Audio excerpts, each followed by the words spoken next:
Allah akan kumpulkan orang munafik dan orang-orang kafir semua di neraka jahanam bersamaan. Nanti ketika kita masuk surga insya Allah dengan izin Allah Subhanahu wa taala, tiba-tiba nanti ada orang-orang munafik datang berkata kepada kita. Dalam hadis yang disampaikan oleh Imam Al-Bukhari dari Abu Abdurrahman As-Sulami, menerima dari Uthman bin Affan radhiyallahu taala anhu dan Ali bin Abi Thalib karramallahu wajha, anin Nabi sallallahu alaihi wasallam qala khairukum man ta'allama al-Qur'ana wa 'allamah. Kata Nabi, jika ada orang baik di muka bumi ini, saya ulang, jika ada orang baik di muka bumi ini, maka orang yang paling baik adalah orang yang belajar Al-Quran dengan sungguh-sungguh lalu mengamalkan isi Al-Quran itu. Rahasianya di hadis ini, kata Nabi, orang kalau belajar Al-Quran pasti baik, Pak, Bu. Nggak ada orang belajar Al-Quran nggak baik. Orang kalau sudah belajar Al-Quran pasti baik. Ibu kenal Abu Jahal? Kenal. Pagi-pagi udah kenal Abu Jahal. Sarapan apa deh? Masya Allah. Kenal di mana, Bu? Abu Jahal, mohon izin, hidup di zaman jahiliyah. Abu Lahab zaman jahiliyah. Jadi gini, di bahasa Arab itu ada jahlun, ada jahil, ada jahiliyah, itu beda. Jahlun itu bodoh. Bodohnya bisa ada dua. Bodoh karena tidak ada pengetahuan, kurang ilmu. Atau yang kedua, bodoh tidak kenal kebaikan dan kebenaran. Memang gak ada yang baik. Orangnya disebut jahil. Orang Arab kalau menyebut jahil itu kemungkinan dua. Satu, karena nggak ada ilmu, ya. Yang kedua, karena memang nggak baik, nggak kenal baik, nggak kenal benar. Jadi yang dilakukan salah semua. Kemudian kalau kita ingin ikutkan dengan sifat, semua sifat keburukan ada di situ. Orangnya muncul, kelakuannya muncul. Maka tambahkan tak di ujungnya, ikutkan dengan ya nisbah, jahiliyah. Kenapa disebut jahiliyah? Karena semua sifat keburukan ngumpul di situ.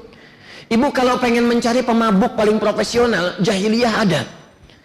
Di situ pemula, pemabuk amatiran, itu sekali mabuk 5 kali dalam sehari. Itu yang paling amatir.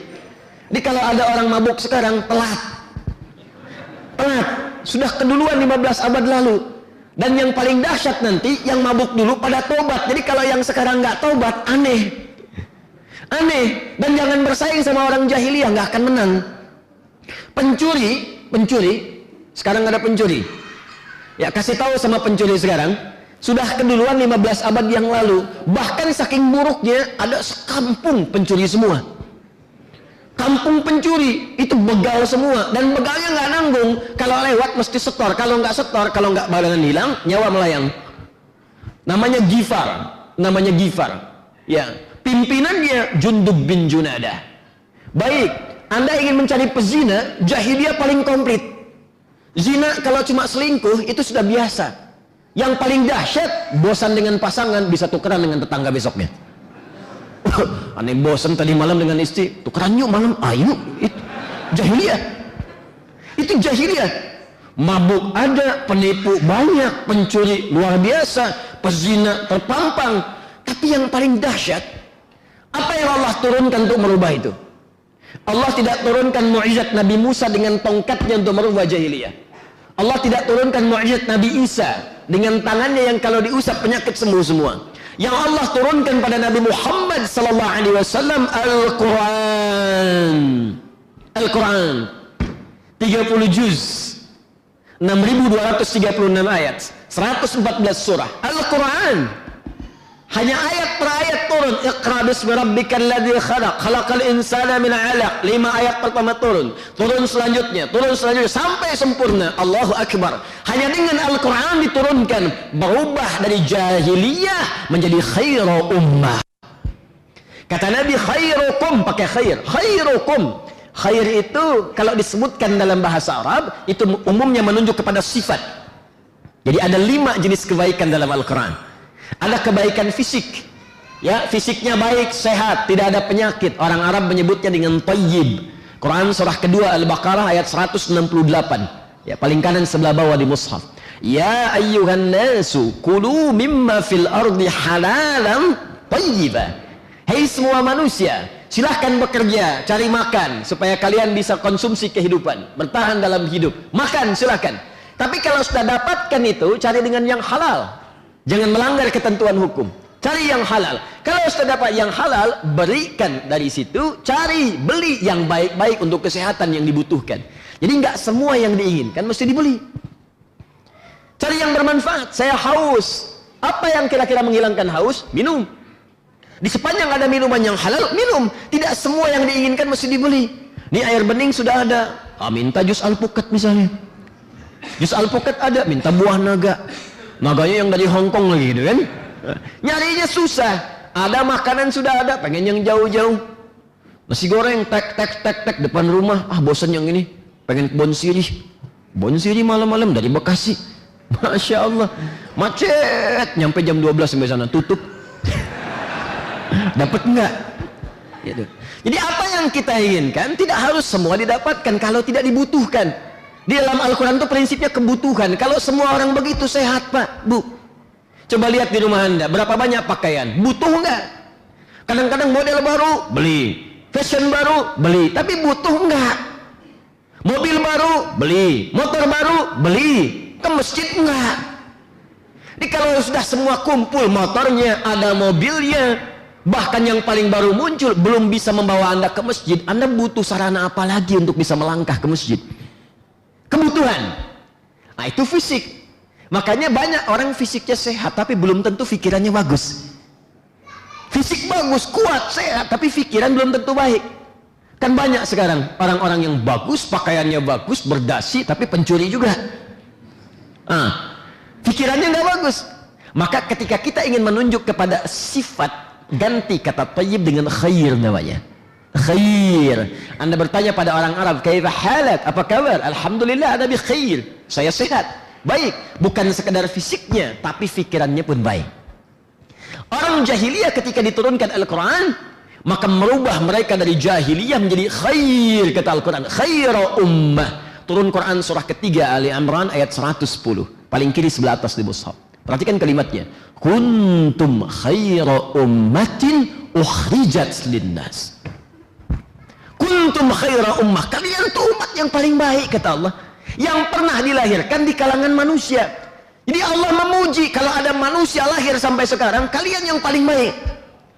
Jadi kalau ada yang jujur Pak, jujur itu sifat. Maka orang-orang itu yang paling jujur. Kalau ada yang rendah hati, tawadhu, orang-orang itu paling tawadhu. Anda bayangkan, dari paling sombong berubah jadi orang paling tawadhu. Dari pembohong yang paling ulung berubah kemudian menjadi orang yang paling jujur di muka bumi. Dari orang yang paling anarkis berubah menjadi orang yang paling sabar. Turun ayat memujinya. Jundub bin Junadah, ya, panglima begal tadi, begitu masuk Islam diajarkan Quran cuma beberapa ayat oleh Nabi, jadi pendakwah. Jadi pendakwah. Kata Jundub, ya Rasulullah, aku sekarang ingin ikrarkan keislamanku di depan Ka'bah. Kata Nabi, jangan dulu ya Jundub. Ya, umat muslimnya masih sedikit. Banyak diintimidasi. Jangan-jangan ada juga yang dieksekusi. Apa jawab Jundub? Ya Rasulullah, saya ini membegal terang-terangan. Masa syahadat sembunyi-sembunyi? Saya membegal terang-terangan. Masa syahadat sembunyi-sembunyi? Begitu bersyahadat, pulang kemudian ke Ghifar. Apa yang dilakukan? Berdakwah dengan ayat-ayat Quran yang baru didapatkan sepersekian ayat itu. Apa yang terjadi? Sekampung semua masuk Islam. Sekampung semua masuk Islam. Satu Ghifar masuk Islam. Untuk mengabadikan peristiwa itu, maka ditambahkan kata Ghifar kemudian di belakang namanya. Dengan gelar kunyah, gelar lakabnya. Nama kunyahnya Abu Dzar, ditambahkan kalimat Ghifar. Berasal dari Ghifar, tambahkan al di depannya, ujungnya ganti dengan i. Abu Dzar al-Ghifari. Itu mantan begal. Bayangkan, mantan begal baca satu ayat jadi ustaz. Anda bukan pembegal, satu surat masa belum jadi baik? Jadi jangan khawatir kalau ada umat Islam belajarnya Quran pasti baik, pasti jujur, pasti sabar, pasti tawadhu, pasti mulia. Jadi kalau ada orang belajar Al-Quran kemudian jadi kasar, lisannya kasar, pandangannya kasar, tangannya kasar, kakinya kasar, pasti ada yang kurang tepat dalam pembelajarannya. Karena itu, apa yang akan kita bahas adalah ayat-ayat tentang cahaya. Yang dengan ayat-ayat itu, insya Allah lisan kita ketika berbicara dibimbing oleh cahaya Allah Subhanahu wa Ta'ala. Ya, mata kita dibimbing oleh cahaya Allah Subhanahu wa taala sampai ke ujung kaki, dan cahaya itulah yang akan bersinar di hari kiamat dan menjadi petanda bagi diri kita ketika masuk surga. Itu disebutkan di Quran surah ke-57 ayat ke-13. Jadi kalau kita belajar tentang surah ini, kita amalkan isinya, nanti Allah akan bimbing diri kita dengan cahaya. Di hari kiamat dibangkitkan di semua badan bercahaya, Pak, Bu. Bukan cuma cahaya wudhu, tapi cahaya-cahaya amal saleh kita. Nah, orang-orang munafik ketika mereka masuk ke dalam neraka, munafik itu nerakanya spesial, neraka jahanam. Nah, jadi jangan jadi orang munafik, hati-hati. Munafik itu spesial, nerakanya neraka apa?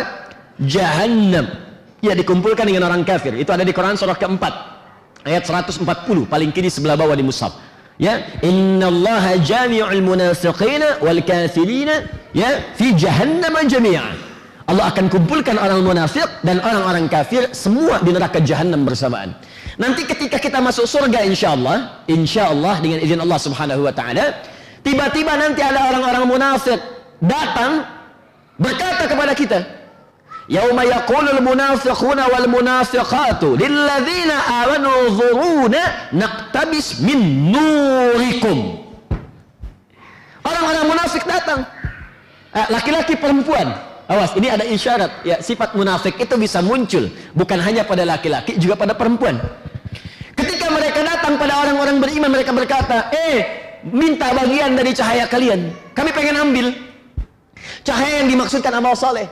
Jadi mereka menyesal, Pak, Bu, banyak orang menyesal. Makanya saya katakan, mumpung masih hidup, ayo berbuat baik. Mumpung masih hidup, cukup Anda jadi muslim, pasti baik, pasti baik. Dan mumpung masih hidup, cepat beramal soleh. Karena banyak, jangankan orang-orang munafik dan orang bermaksiat, orang beriman pun ketika wafat, permohonan pertamanya kepada Allah, ya Allah, berikan kesempatan untuk hidup lagi. Fa'asaddaqa wa akum minas. Saya pengen berbuat baik, ya Allah. Saya pengen berbuat baik. Tidak harus menjadi ustaz. Silahkan apapun yang Anda kerjakan selama hidup sepanjang baik. Jadi guru, silahkan. Pengusaha, silahkan. Ada tentara, ada polisi, ada pejabat, ada diplomat. Jadi pejabat yang baik, diplomat yang baik, karena Anda akan wafat. Anda wafat. Kalau Anda sudah siap, silahkan. Kata Allah, Anda beramal saleh, saya siapkan surga untuk Anda. Anda beramal salah, ini ada ancaman saya. Kalau nggak yakin, silahkan, tapi Anda akan wafat. Kullu nafsin dha'iqatul maut. Ketika orang soleh wafat, diambil oleh Allah dengan tenang, diberikan kemudian balasannya. Nanti kita akan lihat saat wafat.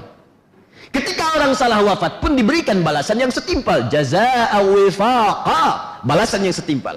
Apa yang terjadi? Karena nggak pernah beramal soleh, maka orang-orang soleh tadi yang punya cahaya, sebagian yang salah ingin mengambil cahayanya. Maksudnya ingin berusaha beramal soleh seperti mereka. Naqtabis min nurikum, kami ingin ambil cahaya kalian. Apa yang dikatakan oleh malaikat? Kilarji'u, pulang sana, pergi, diusir dari surga. Faltabisu nura, ya, naqtabis min nurikum, kilarji'u, ayo pulang, pergi, cari cahaya sendiri. Ayo berbuat seperti apa yang pernah kau lakukan. Faduriba bainahum bisurin lahu bab, batinuhu fihi rahmah, wa zahiruhu min qibalihil azab.